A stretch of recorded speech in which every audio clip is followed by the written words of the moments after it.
நம்மில் பலர் வேலைக்காக சொந்த ஊரையும் வீட்டையும் குடும்பத்தையும் பிரிந்து வெளிநாடு அல்லது வெளிமாநிலங்களில் தங்கி பணிபுரிவோம். ஏனென்றால் சொந்த மாநிலத்தில் அல்லது ஊரில் வேலை செய்யும்போது நமக்கு அந்தளவுக்கு வருமானம் கிடைக்காது. வெளிமாநிலங்களில் வேலை செய்தால் அடிப்படை ஊதியத்தை தவிர மற்ற கொடுப்பனவுகளும் நமக்கு கிடைப்பதால் நமது வருமானம் அதிகரிக்கும்.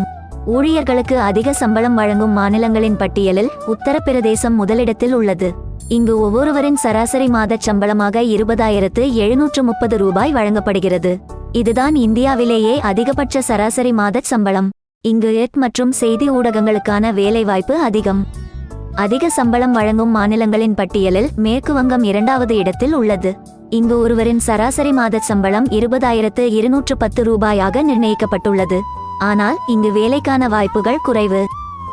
இந்த பட்டியலில் மகாராஷ்டிரா 3வது இடத்தில் உள்ளது. இங்கு சராசரி மாத வருமானம் 20,011 ரூபாய். தொழிற்சாலைகள் தவிர மகாராஷ்டிராவில் மில்லியன் கணக்கான மக்களுக்கு நல்ல வருமானம் தரும் திரைப்படத்துறையும் உள்ளது. இந்த பட்டியலில் பீகார் 4வது இடத்தில் உள்ளது. இங்கு தொழில் இல்லாததால் பீகாரில் உள்ள பெரும்பாலானோர் மாநிலத்தை விட்டு வெளியூர் சென்று வேலை பார்க்கின்றனர். இருந்தபோதிலும் மாநிலத்தின் சராசரி மாத வருமானம் 19,960 ரூபாய். ராஜஸ்தான் 5வது இடத்தில் உள்ளது. இங்கு சராசரி மாத வருமானம் 19,740 ரூபாய் ஆகும். மத்திய பிரதேசம் 6வது இடத்தில் உள்ளது. இங்கு சராசரி மாத வருமானமும் ராஜஸ்தானை போலவே 19,740 ரூபாயாக உள்ளது. தமிழ்நாடு 7வது இடத்தில் உள்ளது.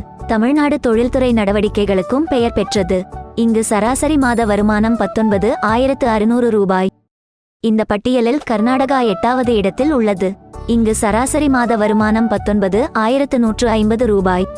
குஜராத் தொழில் மற்றும் வர்த்தகத்தில் 9வது இடத்தில் உள்ளது. இங்கு சராசரி மாத வருமானம் 18,880 ரூபாய். ஒடிசா 10வது இடத்தில் உள்ளது. ஒடிசாவில் சராசரி மாத வருமானம் 18,790 ரூபாய். கேரளா 13வது இடத்திலும் பஞ்சாப் 14வது இடத்திலும் ஹரியானா 17வது இடத்திலும் உள்ளன. மேலும் இந்த பட்டியலில் டெல்லி 19வது இடத்தில் உள்ளது.